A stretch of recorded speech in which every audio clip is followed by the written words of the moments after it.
Hello everyone.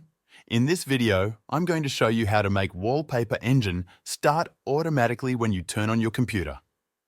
This is a quick and easy process that works with any version of Wallpaper Engine. First, click on the arrow in your taskbar to show all hidden apps running in the background. Look for the Wallpaper Engine icon, then right-click on it. From the menu that appears, select Settings. This will open up the Wallpaper Engine settings page. Next, click on General, which is the second option on the left. Here, you'll see several settings, but the one we're interested in is Start with Windows. It's the first option in the list. Turn this option on, and after that, make sure to set Wallpaper Engine to High Priority by selecting the Set High Priority option. Now, Wallpaper Engine will start automatically every time you turn on your computer.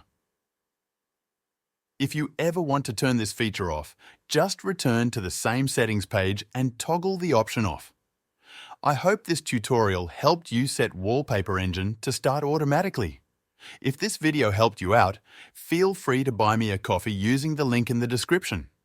This will support the channel so I can keep making more videos like this. Thanks for watching, and I will see you in the next video.